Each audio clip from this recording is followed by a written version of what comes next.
সুন্দরপুর গ্রামের মানুষেরা মিলেমিশে হাসি আনন্দে বসবাস করত। ওই গ্রামের সবার মধ্যে খুব মিল ছিল।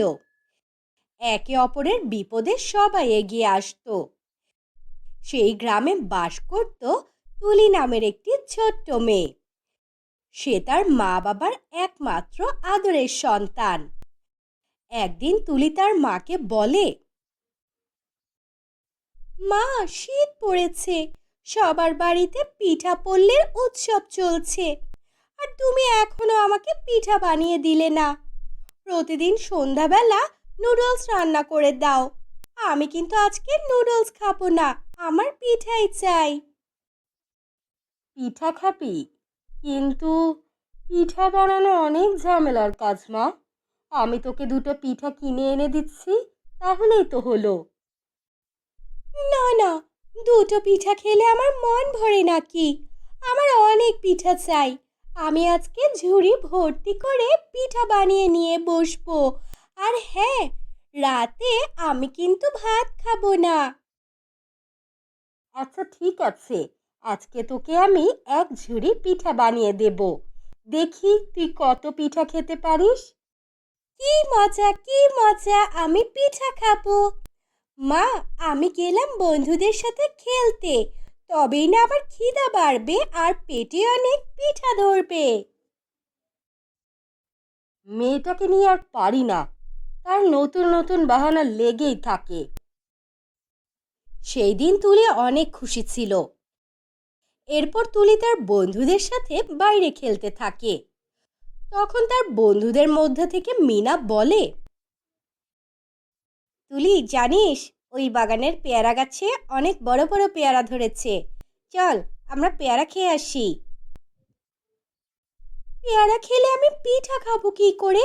আজ আমার মা অনেক পিঠা বানাবে। তোরা যা, আমি যাব না। তুই আমাদের ছাড়া পিঠে খেতে পারিস, কিন্তু আমরা তোকে ছাড়া পেয়ারা খাবো না। চল তো। এরপর তুলের বন্ধুরা তাকে জোর করে পেয়ারা গাছের কাছে নিয়ে যায় আর তুলিকে পেয়ারা গাছে উঠিয়ে দেয়। তুলি অনেকগুলো পেয়ারা পারে। আরে, গাছের মালিক চলে এসেছে মনে হয়। কার একটা পায়ের আওয়াজ শোনা গেল। পালা পালা পালা সবাই। কি করছিস তোরা? আমাকে এভাবে একা ফেলে পালিয়ে যাচ্ছিস? দাঁড়া, আমি গাছ থেকে লাফ দিচ্ছি। এরপর তুলি তাড়াহুড়ো করে গাছ থেকে নামতে যায়, আর তখনই সে গাছ থেকে পড়ে যায় আর তার মাথা ফেটে রক্ত ঝরতে থাকে। এই মেয়ে, কথা বল, কি হয়েছে? এটুকু বাচ্চা মেয়ের পেয়ারা গাছ থেকে লাফ দিয়ে পড়ে মাথা ফাটিয়েছে। তাড়াতাড়ি ওর বাড়ির লোক ডাকি। এরপর মোহন দ্রুত তুলিকে তার বাড়িতে নিয়ে যায়। এদিকে তুলির মা এক ঝুড়ি পিঠা বানিয়ে তুলির জন্য অপেক্ষা করতে থাকে। কিন্তু তার মা দেখে তুলি আর এই পৃথিবীতে নেই। না, আমার তুলি আমাকে রেখে চলে যেতে পারে না। আমি তোর জন্য পিঠা বানিয়েছি। তুলি সেই সকাল থেকে পিঠা নিয়ে কত আগ্রহ ছিল। এখন এই পিঠা কে খাবে? ওঠ মা, কথা বল।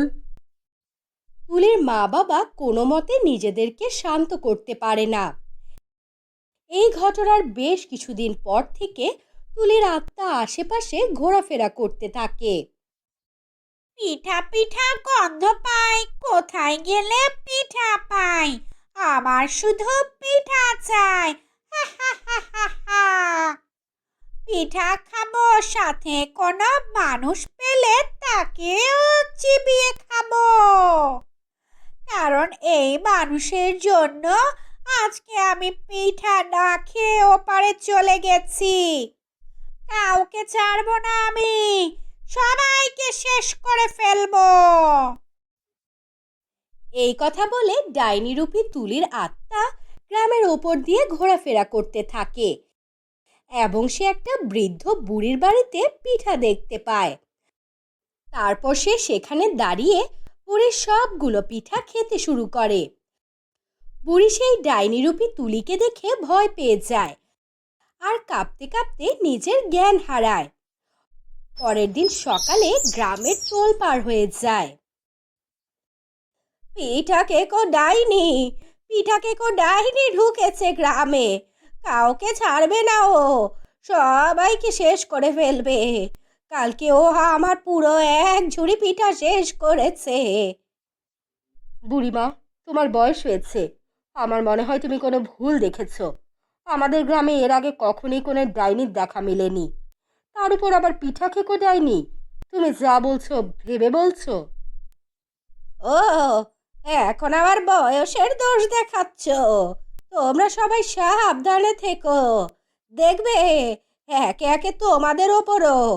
তখন দেখবে কেমন লাগে। আমি চললাম আমার বাড়ি। এরপর বুড়ি রেগে চলে যায়। গ্রামবাসীরা বুড়ির কথায় কান দেয় না। কিন্তু ওই দিনের পর থেকে একে একে সত্যি সত্যি সবাই ডাইনিরূপী তুলির ছোট্ট আত্মাকে আশেপাশে ঘোরাফেরা করতে দেখে।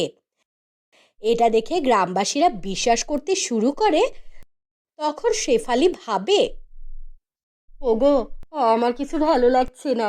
যেদিন থেকে আমাদের তুলি মারা গেছে ওই দিনের পর থেকে এই ডাইনির উৎপাত বেড়েছে।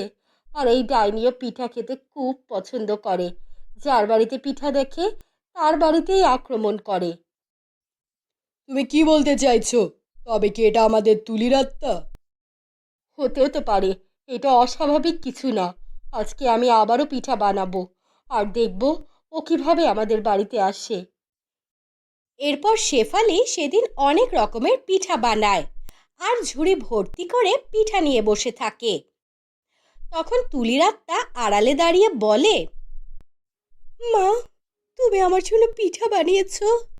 সেদিন তো কত আশা করেও পিঠা খেতে পারলাম না। আজকে তাই আমি মন ভরে পিঠা খাবো। সেই দিনের ওই পিঠার জন্য আজও আমার মন ছটফট করছে। এরপর তুলির আত্মা সেখানে চলে আসে আর একে একে পিঠা খেতে শুরু করে। এদিকে ঝুড়ির পিঠা কমতে দেখে তুলির বাবা বলে, ওই দেখো, পিঠা কমতে শুরু করেছে। তুলি এসেছে পিঠা খেতে। তুলি, তুই পিঠা খেতে এসেছিস মা? তবে তুই মন ভরে পিঠা খা আর গ্রামের মানুষদের মুক্তি দে। বাবা, মা, তোমরা আমাকে দেখতে পাচ্ছ না, কিন্তু আমি তো তোমাদেরকে দেখতে পাচ্ছি। আজকে এই পিঠা খেয়ে আমার মন ভরেছে। আমি কথা দিচ্ছি আর কখনোই ফিরে আসবো না, কিন্তু তোমাদের কথা আমার অনেক মনে পড়বে। আমরাও যে তোকে ভুলতে পারছি না মা। তোর কথা আমাদের মনে পড়ে সব সময়। মনে হয় তুই আমাদের কাছেই আছিস, আমাদের থেকে দূরে যাসনি। যাবার আগে পিঠাগুলো মন ভরে খেয়ে যা। তুই যাবার পর আমরা আর কখনোই পিঠা বানাইনি। পিঠা যে তোর খুব প্রিয় ছিল, আমরা তোকে রেখে কিভাবে পিঠা খেতাম বল? এরপর তুলি একে একে পিঠাগুলো খেতে থাকে। সে যত পিঠা খায় তত তার আত্মা বাতাসে মিলিয়ে যেতে থাকে। এক পর্যায়ে দেখা যায় তুলির ঝুড়ির পিঠা সব শেষ হয়ে যায় আর তুলির আত্মাও বাতাসের সাথে মিলিয়ে যায়। আর তুলির মা বাবা বসে কাঁদতে থাকে। কেঁদো না, তুলির আত্মা মুক্তি পেয়েছে আর গ্রামবাসীরাও শান্তি পেয়েছে।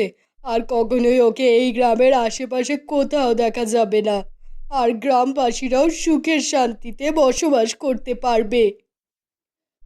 ওই ঘটনার পর থেকে আর কখনোই তুলির আত্মাকে ওই গ্রামের আশেপাশেও দেখা যায় না। গ্রামবাসীর মধ্যেও সব আতঙ্ক কেটে যায়।